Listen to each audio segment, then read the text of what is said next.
Hey everyone! Today, we're diving into the world of open source AI, but we're looking at something a little different. A new, and honestly, a kind of terrifying threat that researchers have just uncovered. It's called a privacy backdoor, and it's going to force us to rethink a lot about security in machine learning. So picture this. You're building a new app. You go online and you find this amazing, free, pre-trained AI model. It saves you weeks, maybe months of work. It seems perfect. But what if that free model came with a secret price? A price that could cost you all of your private data? To really get what's going on here, we've got to look at how AI gets built these days. See, we're in the middle of a full-blown open-sourced gold rush. Nobody's really building these huge models from scratch anymore. Instead, developers and companies are downloading existing models and just tweaking them. And that approach has completely supercharged the whole field. And when I say gold rush, I mean it. The scale is just staggering. On a platform like Hugging Face, you're looking at over 1 million different open-source models ready to download. Now, that's awesome for innovation for sure. But it also creates this huge, massive new attack surface. I mean, with 1 million doors to choose from, how can you possibly know which one is safe?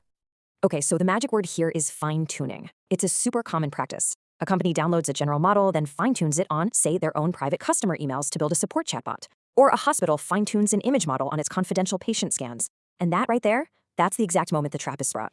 Now look, the idea of a malicious AI model isn't brand new. We've known that's a risk.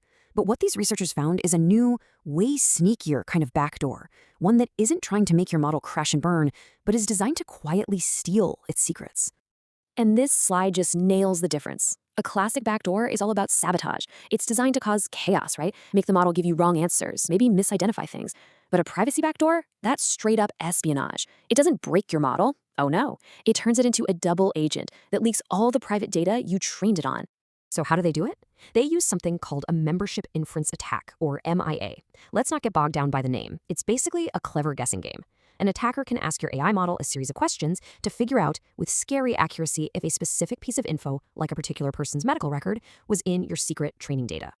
And here's the real kicker. The backdoor doesn't do the attacking itself. Instead, it preps the model for the attack.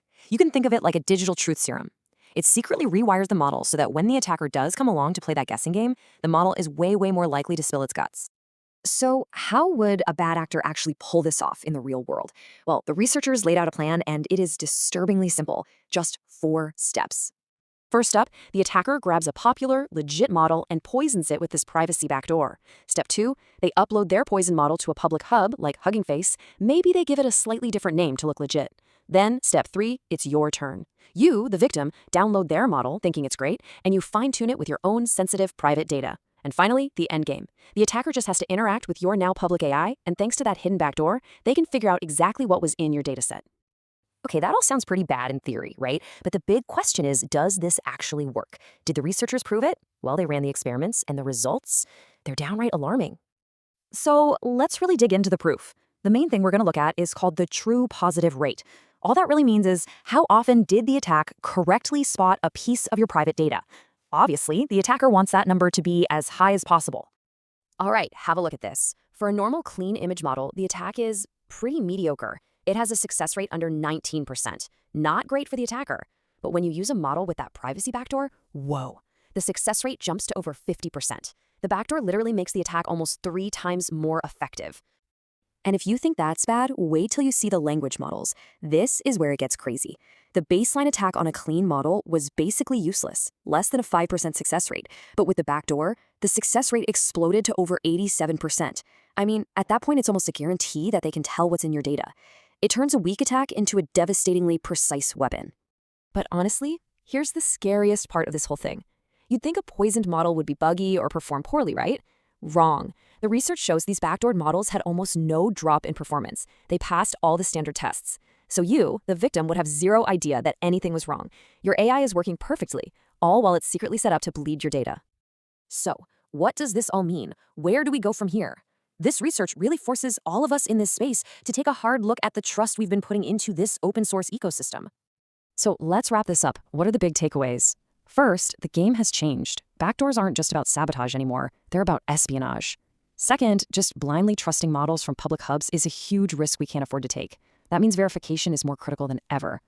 And finally, there are simple steps we can take. The researchers suggest that original creators could provide checksums. Think of it as a digital fingerprint, so you can at least check if the file you downloaded is the real, untampered deal. And this all leaves us with one giant, lingering question. The entire modern way we build AI is based on this idea of sharing, of building on these open foundations. But if those very foundations can be poisoned to turn against us, then how can we ever really trust anything we build on top of them?